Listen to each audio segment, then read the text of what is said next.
Re-Zero, Arc 7, Chapter 70, One Thing. The most important thing for him, when he asked Old Man Null for a drug, was its reliability. Originally, Old Man Null wasn't exactly an eager student of medicine. He was just an amateur who had been allowed access to the healing room after treating a fellow gladiator and, somehow, he ended up staying there. So it was obvious that those on the administrative side of the island would not give Old Man Null, one of the gladiators, a highly effective drug that could be either poison or medicine. That was why it was impossible for Old Man Null to concoct a drug an immediately effective strong poison. The only thing Old Man Null could make was a deleterious concoction of as many drugs as he could get his hands on, which would kill someone by disrupting the blood flow throughout their body. If one were to swallow it, they would definitely die after suffering tremendously. However, its existence, if you thought about it, it was somewhat convenient for Subaru. Subaru, after all, my foundation is being a lazy, giant idiot. Considering Subaru's over-reliant nature, a poison that killed without causing suffering was out of the question. He would immediately think about starting over on something trivial and start relying on the poison's potency. In doing so, Natsuki Subaru would become a monster, an inhuman monster that didn't understand human pain or suffering. Subaru, no way, absolutely no. Already, the memory and realization of the time when his arms and legs were fully grown were fading away. Even so, Subaru didn't allow his experience and ideals to be twisted any further. That change in nature would be a betrayal to everyone who had accepted this Subaru. I can betray myself, but not everyone, not my family. While Natsuki Subaru could be postponed, Natsuki Subaru's ties could not. Therefore, Subaru, sorry Old Man Null for lying about using it against a Sparker opponent. Even if Natsuki Subaru experienced hellish pain, he could not withdraw his outstretched hands, because that was that one core that would not bend, even on this gladiator island of unknown waters. Though he had tried to put on strong front, Subaru, Ga, U, G, HK, gritting his teeth to the point they were about to seemingly break, Subaru endured a pain that tore his heart to shreds. No, he was not enduring it. The pain he endured had already passed. He died, he returned, so the suffering from which that death originated was nowhere to be found. Still, his soul dragged on. That was why, both tears and snot, did not cease trickling out. Whites, oi, Schwartz. What's the matter, all of a sudden? Subaru, fini. Whites, how can you be fine? In such an ugly state, Whites' voice trembled as Subaru cowered on the spot, his face smeared with various fluids. He rushed over to raise Subaru up, and without hesitation, wiped his runny nose with his bare hands. Every time, Whites' attitude always impressed Subaru. To be able to act without believing dirty people were dirty, that was an incredibly respectable thing. Subaru, you. Violently wiping away his runny nose and tears, Subaru put his hand to his dazed head. Little by little, as the past shock of dying faded away, he accepted the slow present of being alive. Switching over to an easygoing consciousness happened generally every time Subaru died from the drug. He had prepared the poison behind his molar as a trump card in order to ensure his death, but surprisingly, it did not come into play as Subaru's cause of death on the Gladiator Island very often. In the midst of Sparker, the deaths were overwhelmingly caused by the claws and fangs of the gladiator beast drawing near. However, when was unable to die, or when he was unsure of how to be up to the task in a situation where casualties had been made, he had no choice but to have this drug carry out its purpose. That was the excruciating anguish Natsuki Subaru had to bear. After all, Subaru, since it's my fault for screwing up, if the person who should somehow be able to do the most failed, what could the rest of them do? Subaru had a responsibility. The responsibility of having the highest probability to somehow accomplish something. Although it was not the power he had desired to obtain, if it was Natsuki Subaru, he would be able to master it. Natsuki Kenichi, because he was the son of that person. Whites, HK, what? Subaru, the drawbridge. HK, he pressed his fist against the dirty floor. However, the entire island creaked and shook as he tried to raise himself up. From Whites in front of him and the gloomy cold atmosphere, Subaru realized that the place he had died and returned to was the lower stratum of Gladiator Island just before the drawbridge had been raised, connecting the island and the outside world, the only bridge that stood. Subaru, they're coming. That scene, akin to a painting of hell itself, along with the utmost horrid adversary who painted it, the person he prayed to never meet again. Todd had come for a rematch. Subaru, trembling, Subaru hugged his shoulders as fear engulfed him. As soon as he closed his eyes, what came back to him behind his eyelids was the disastrous scene riddled with corpses. The faces he knew, blood pouring from their eyes and noses, trembling with fear while lying on the ground, that was the utmost horrid memory. Whites before him, wiping Subaru's runny nose, was no exception. Subaru, that kind of, never again. He must not let it happen. That sense of duty fired up his chest. However, even though he was so enthusiastic, his thoughts stopped at the question of what to do. How in the world was such a desperate situation even created? From the imperial capital under the name of envoys, entering the Gladiator Island with Todd and Arakia, just having a divine general, who had once opposed him, standing in his way was enough to give him a headache, but to have Todd, the human devil, join the fray was the worst possible nightmare. In the first place, just why were Todd and Arakia together? Subaru, I'm an idiot, I remember. The one who let Arakia escape after she was captured, it was that guy. It could be considerably shocking, but memories related to Todd were surprisingly clear. Subaru and Todd's shared fate, the end of that had been in the high-walled city Garrel, during the middle of an operation to occupy the city hall.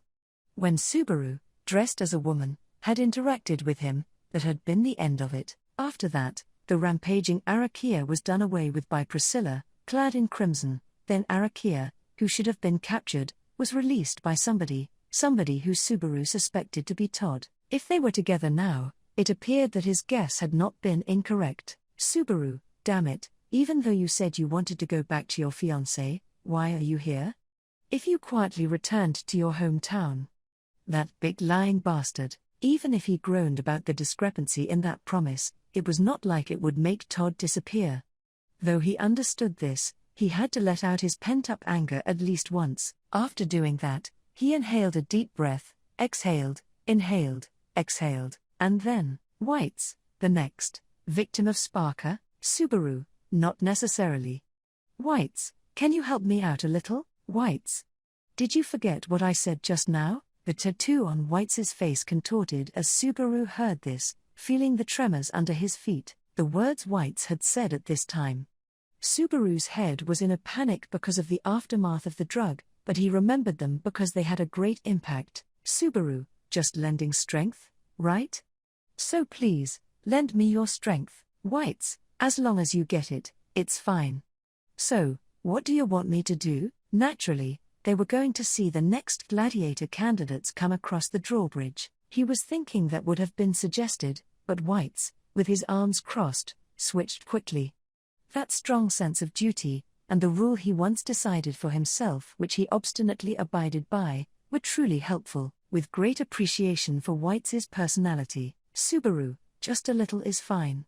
I need you to stall the people who came to the island just now. Natsuki Subaru's only weapon, the authority of return by death, since coming to the Wallachian Empire, in the midst of surmounting various obstacles, it had clearly been generating malfunctions. The biggest reason that came to mind originated from the ongoing infantilization assailing Subaru. Since his body had shrunk like this, return by death had been producing complete disorder. The prime example of that had been those horrible 10 seconds on Chaos Flame's Crimson Lapis Castle. It seemed those endless 10 seconds were not for the sake of saving Subaru, but rather had been bestowed for the sake of causing him despair. Immediately after that had passed, the situation remained poor even on the Gladiator Island he had been sent to. It was not to the extent of the 10 seconds atop the castle tower, but the grace period granted was now unusually short. This time too, he was able to go back roughly 30 minutes when taking the time limit until everyone on the island would begin to die into consideration.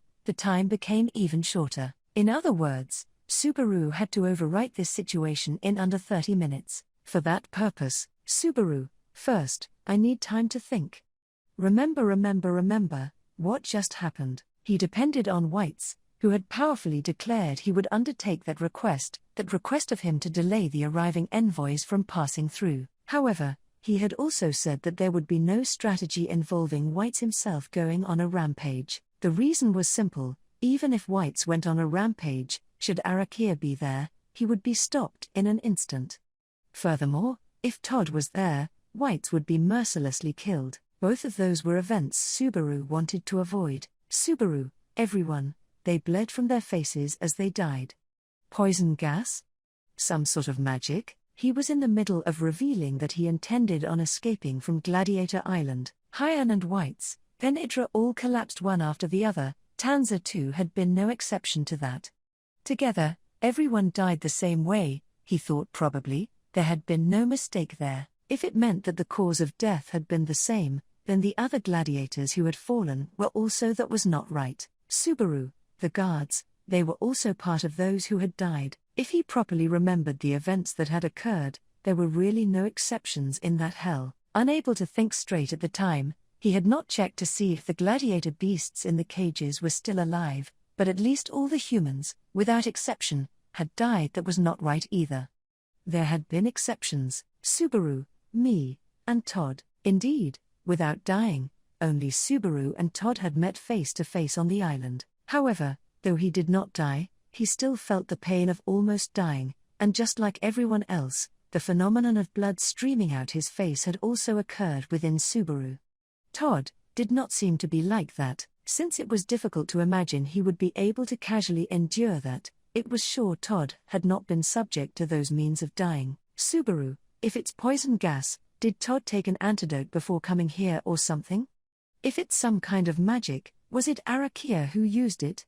Come to think of it, Arakia was nowhere to be found. Although he did not have that kind of intention, he had briefly checked the corpses of all his acquaintances, Tanza and the others who had collapsed in front of him, Orson and the others whom he had saved in the second Sparker, Old Man Null who had been in the healing room, and even the guard he recognized, who had given him an unwelcoming reception. Everyone, absolutely everyone, had become motionless as blood streamed from their faces. Subaru, but there are just 3 people I didn't see. Those were Arakia and Gustav. Then, the fake Cecillus makes it 3 people. Subaru. Of course, Subaru did not remember every gladiator on the island either, so he could not really declare that all of them had died. However, he could not be certain about those 3. Arakia was someone on Todd's side.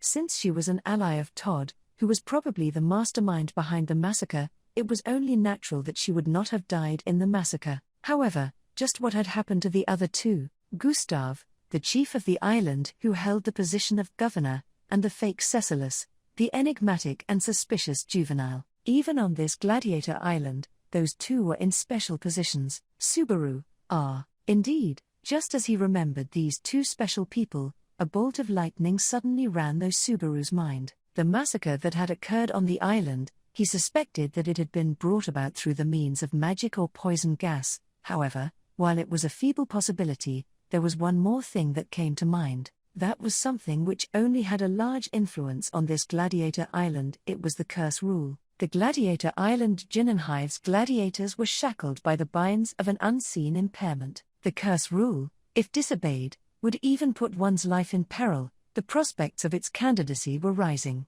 Subaru, however, the curse rule was just an empty threat. It shouldn't actually exist. Subaru himself had increased his belief in relation to that through risking his life in a back and forth with Gustav. He had clearly told Gustav that he was escaping from Gladiator Island, thus displeasing Gustav and defying the will of the Emperor of Wallachia, to whom he swore allegiance. If there really was a curse rule, Gustav would have used it against him there.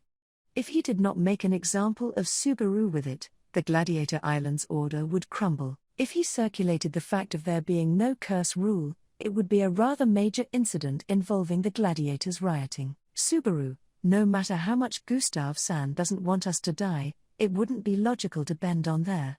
So there shouldn't be a curse rule. No, I'm overthinking it. Gustav's policy of doing as much as he could to keep his gladiators alive, whether true or not, there were grounds that made it easier to deny the curse rule. There were many of those lying around. It was not just the gladiators who had died, but also the guards, was it not, Subaru? Gustav-san has no reason to kill all the guards.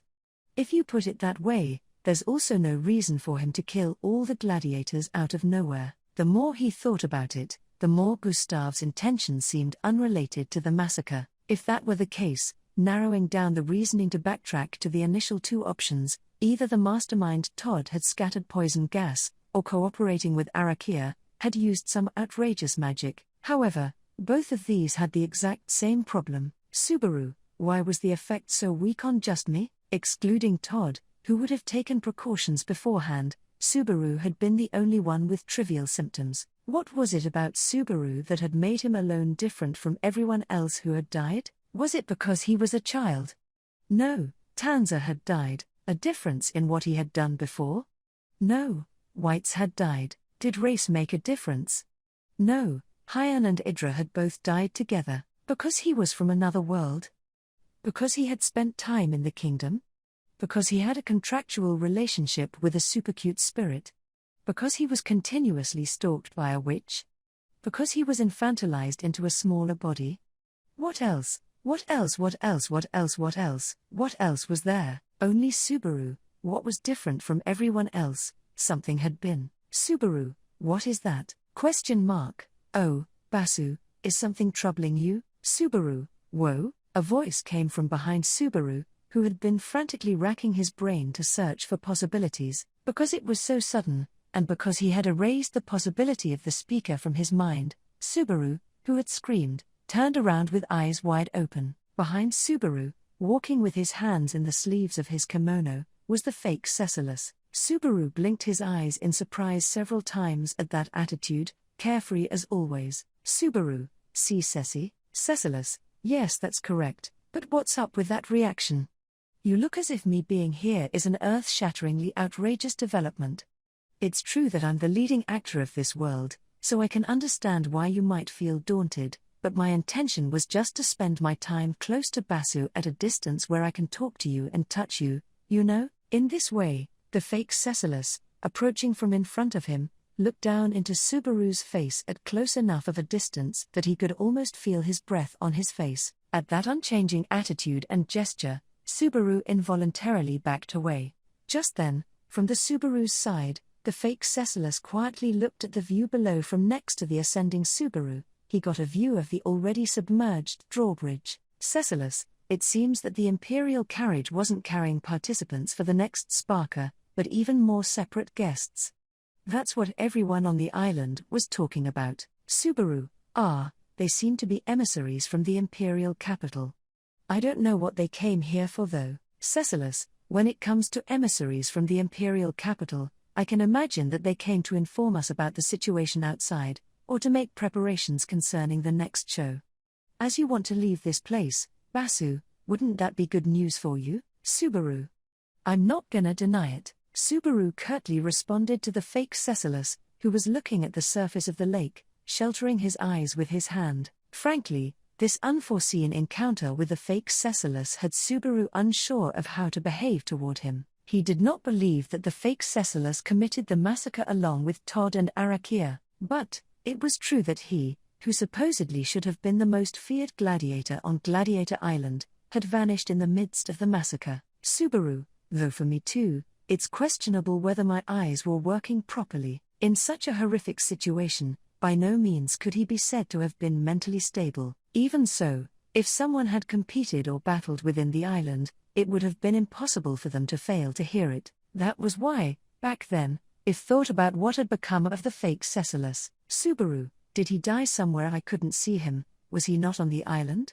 But if he was not on the island, then where and how? Even at this very moment, while he was talking to the fake Cecillus, the clock was ticking down to the time limit.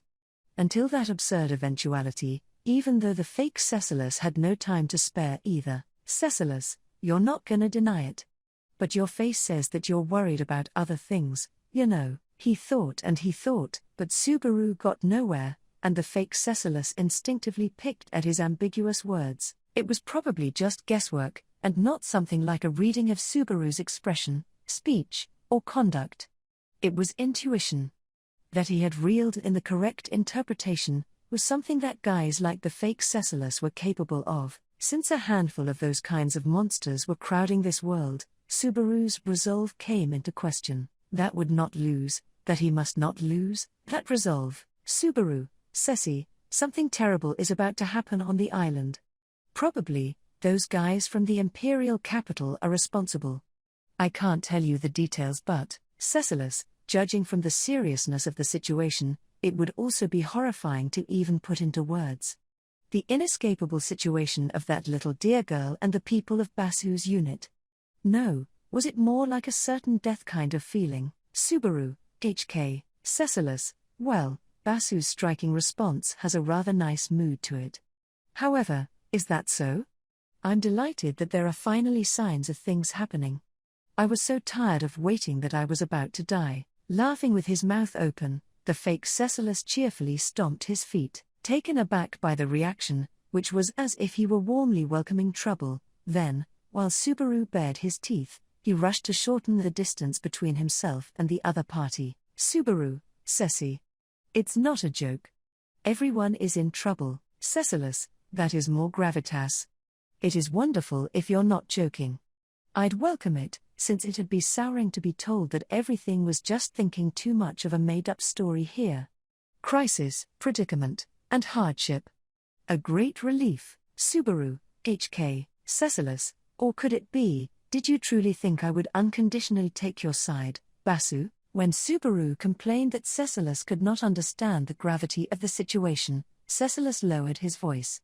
It was just as if the glint in his eyes wanted to say that Subaru was the one who could not understand. Experiencing the blade-like coldness of those long slit blue eyes, Subaru gulped a breath, as the fake Cecillus broadly smiled at the silent Subaru. Cecillus, here, right here. Then, assailing Subaru with straightforward words, he did a twirl on the spot and outstretched his hands. On the mountainside of this gladiator island, in order to set the stage as the high ground from where they overlooked the island and half the lake. The fake Cecillus looked up to the sky, opened his mouth wide, and, Cecillus, this is undoubtedly the divide. You had asked if you could unconditionally get me on your side, but allow me to inform you that at this very moment, you can fulfill the conditions. Subaru, right now, this moment. Cecillus, yes, that's right. Basu, you enthrall me through your premonitions. Connecting through our anticipation. Make me laugh through your negotiations. And, you are proving yourself right at the climax. Subaru, Cecillus, come along now, O wolf pierced by the sword. All you observers who look down upon these harsh and ruthless vast lands, see him clear. In this world, he, who is enthralling me, this very Cecillus segment, the spectators present beyond the sky, it seemed that if he was not convinced of that existence, he would not have been able to make that outstanding utterance. Without exaggeration, it would be natural to doubt the sanity of the fake Cecillus' eccentric behavior. Certainly anyone on this island would avert their eyes and not lend their ears to his conduct. However, Subaru had acquired a peculiar confidence. The fake Cecillus was no Cecillus segment, was the genuine article. This genuine article of a monster truly had faith that he could speak to the world. Then if the world actually had a mind of its own, then the world had become nailed down to him. This little monster had been overflowing with that much presence and persuasiveness. Subaru, I'm Cecillus. What was that? Subaru, I'm going to make you my comrade. I'm gonna work you hard, that's what I've decided. While being overwhelmed, though it was not the time for it, Subaru held his hand against his chest and spoke out. Firmly setting his eyes on the other party, he declared that, Cecillus, that impulsiveness, I don't dislike it, rather, I quite like it. He conceived a smile as he spoke, however this has not been the same carefree smile Cecillus had wore until now, but rather a smile that merely relaxed his lips as he responded to Subaru. Perhaps it was a sign that Cecillus had undoubtedly recognized Subaru as a challenger. Immediately following that, Cecillus, I see, tightening the lips that had just displayed a smile, Cecillus gently stroked his chin with a finger, the chin that blood had trickled down from his finely shaped nose, and fallen. Subaru, wah, HK, seeing the fresh blood spilling from Cecillus' nose, Subaru hurriedly looked over the hand railing. Looking down onto the island, it was not like he could see inside of rooms or into the basement, but even so, the extent of what he could see here and there, he understood that there had been the collapsed figures of many people. The massacre, it had begun, in the time Subaru had been using to put the situation in order and consider the possibilities carefully. Death had violently ravaged the people throughout the island, harvesting lives without exception. Indeed, without exception, Cecillus, Subaru, Ceci, as he pulled himself away from the railing, while also feeling a sting inside his nose, Subaru worried about Cecillus, who had sat down next to him. Cecillus rested his back against the railing, perspiring as he slumped down into a crossed-legged sitting position. He had an easygoing attitude, but the blood coming from his nose, which he was holding down with his hand, had not ceased. Subaru, are you okay? Cecillus, well, this sure seems tricky. This is a quite formidable enemy, Basu. Concerning this opponent, does there happen to be any shortcomings you're aware of? Subaru, is this the time to be saying that? You're bleeding from your nose, and from your eyes too. Cecillus, I see. Though I was proud to say that I had never spilled a drop of blood until now. Even while they spoke, blood flowed from the sitting Cecillus' eyes. Cecillus was becoming so awful that it was hard to watch, but it was frightening that even with the blood pouring out of his nose, his tone of voice had not changed in the slightest. However, the scariest thing about Cecillus had not been that. Subaru, aren't you afraid of dying? Cecillus, after all, people die. Subaru, while understanding it had been imminent death that was drawing ever closer, Cecillus responded without any hesitation. Without hesitation, without bewilderment, without fear, without anxiety, without nervousness, without regret. Unlike Subaru, there should have been nothing that lay beyond his death. Even so, Cecillus had no fear towards the death that should have been the most feared thing among living beings. And so, without showing any fear of death, Cecillus, the hand holding his nose down, dropped, and as if to conceal the bloodstain, his sleeve enshrouded his arm, and with his back resting against the fence, Cecillus became motionless. His eyelids were closed and cast down, and without even a twitch, he became unable to move. Subaru clearly understood what that meant, and then, Subaru, Hoff, as the hand he placed over his coughing mouth was stained with blood, death had also been drawing near to Subaru. The very same devastating scene had dominated the Gladiator Island in its entirety. Subaru, slowly dragging his feet, Subaru wandered around the island, searching for survivors. However, now that even Cecillus was out of the running, as if living up to Subaru's tattered expectations, there was no occurrence of such an entity appearing. Subaru, Tanza, and the others too, and even Old Man Null, everyone, they had all fallen and lost their lives, shutting the eyelids on the faces of everyone, which were astonished, and unable to comprehend the events that had occurred. He had been lightly wiping their faces, but was the best that Subaru could do for them. Subaru, sorry, Tanza, he had failed. He had made a mistake in the procedure. He should have also told Tanza and the others about the danger, and had them take some kind of precautions. When he had converged with Tanza and the others before he ascended to higher ground, if only they had stayed together. If only he was able to finish things without letting her die, she, the anxious girl in this unreliable place, who knew nothing of the situation. Until he found their bodies, he had not even thought about such an obvious thing. Subaru, having wandered around the island, he had seen that all of the guards were dead as well. The way they had died was the same as the gladiators. Everyone had bled to death from their faces.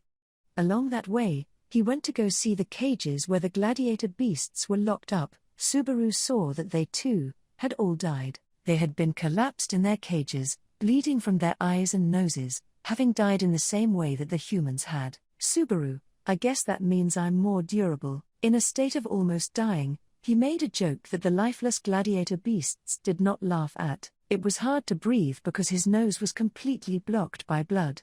His eyes had also become moist and misty, and when he wiped them with his fingers it was like a faint red curtain was being raised. Only to Subaru was the death god, slowly approaching him, absolutely disgusting. To that disgusting death god, Subaru erected his trembling middle finger, and then, ? Hey you, what are you doing in a place like this? In the middle stratum of the island, in the place known as the courtyard, the death god muttered as he cracked the bones in his neck. Wearing a black bandana and giving the outward appearance of a friendly young man, was the death god Todd. As he looked at Subaru, who had raised the middle finger towards him, he gradually drew closer. Todd, as you can see, I had thought all of the guys on the island had died, but, Todd, who had skillfully pulled out a large knife, wore a puzzled face as he looked at Subaru. In many ways, he was probably thinking he had fallen into an unexplainable situation. Meeting a living person here must have been outside of Todd's expectations. The feeling of falling into an ambush should have also been ominous to Todd. However, Subaru knew that if he waited here, he would come. If he could finish this without meeting him, he did not want to meet him, but this was a confrontation he could not avoid no matter what. There was no one else left alive anymore, and in the time until Subaru died, the only one to have any chance of speaking to him was this death god, Todd. The look in his eyes lacked negligence, but there was no hesitation in his approaching steps. It had not so much been an attitude of looking down upon Subaru, but more of an attitude of not viewing Subaru as a problem. That he was underestimating because it was a child could not be the case. Without letting out jokes or metaphors, Subaru was already at the point of death. If one were overly cautious about a helpless child at the point of death, that was not cautiousness, that was cowardice. Though, Todd could be spoken of as cunning and cautious, not as cowardly. Facing him, Subaru, who had let the girl's death go by through his stupidity, was thinking. Even though Todd's appearance had been just as he had wished, he was not sure if things from now would go as he wished. Even if he had a chance, Todd was not a person who would give hints easily. He did not have the kindness to give a helpless dying child something to help them die in peace. If so, against this cold-blooded death god, how could he bring back some form of information? Maybe, there was just one thing. Even if he did extremely well, the information he could get was just one thing. That one thing? He had to make it something worth his while. Todd. Step by step, the distance between Subaru and Todd diminished. As soon as this distance reached zero, it would not be surprising if the other party silently stabbed Subaru to death. With an anemic head and body, he must draw the correct answer. It was Todd who committed this massacre on the island. There was no use in asking, who is still alive? It would be useless to ask that. There would be no meaning. Where is Arakia? As much as he'd like to know, he did not think Todd would answer him. It would be useless. What happened to Gustav? That, like Arakia, would be a useless shot. Then, that which remained, was it the method behind the massacre? Todd. Poison gas? No. Subaru erased that option from his mind. Halfway up the island mountain, he had happened upon Cecillus at the high ground. Subaru had decided to stay there after all. If the answer to the massacre was poison gas, then he would probably be safe with the strong winds of the high ground. But as it turned out, neither Subaru, nor Cecillus, had escaped the carnage of the massacre. The possibility of poison gas was quite low when those at the exterior of the island had also collapsed. Then, the other possibility was, Subaru, the magic, of Arakia. Arakia, who had appeared together with Todd, used some kind of slaughter magic to annihilate the gladiator, the guards, and the gladiator beasts on the island. If he could acquire that certainty, then, next time he'll do it more properly. If he could acquire that certainty. Cecillus, here, right here. That instant, an auditory hallucination dominated Subaru's mind. The voice of the star actor, who should no longer be here, yielded a heat within Subaru's weak thinking. And then, as if that heat was urging him to do so, he opened his mouth and, Subaru, the curse rule, the possibility he had once erased, but could not fully erase, he shouted that in a loud voice to the death god. That blood-curdling voice of Subaru was an inescapable attack, catching hold of the death god. And then, the instant he heard that shout, the death god Todd had moved. Todd, die. The hint of suspicion, the bothersome air, just about everything had disappeared, leaving only the intent to kill. If one were to see it in a sane state, that murderous intent was so thick and dense they would almost faint. With that in his eyes, holding the knife in his hand, Todd leapt at Subaru in a single breath. Subaru, car. The thrust of the cold blade buried it deep into Subaru's chest. Without a shred of mercy, The knife clawed through everything vital within his chest and wrenched out with a twist, to ensure that he would never be saved. The gushing blood spurted up, staining Todd's blank face with fresh blood. Subaru, goo. He had been stabbed, and then the blade was yanked out, the force of which flung his body to the hard ground. The blood rushed through his throat with a vigor he had never experienced before, as he spit out a gulp of blood alongside the packaged drug. He bit down, but had failed to tear the envelope. But this wound did not require the drug. Todd, from the inside of your mouth, are you sane? As he picked up the red-tinged package with his fingers and sniffed it, Todd muttered. Could he tell from the smell alone that the contents were dangerous, or did he guess since it came out of his mouth? Either way, it did not matter. It was something that Subaru could no longer reach. Only, if there was something he wanted to say, that was, Subaru, thing. Todd, what? Subaru, one, thing. The one thing, he had grasped it, his expression changing, giving it precedence above all else. He hastily killed Subaru. That was why Subaru had grasped it. Subaru, curse. He grasped it, and then, he died. In exchange for dying, he had grasped it. That which had been responsible for the killings upon the Gladiator Island Jinnenhive was the curse rule that should not have existed.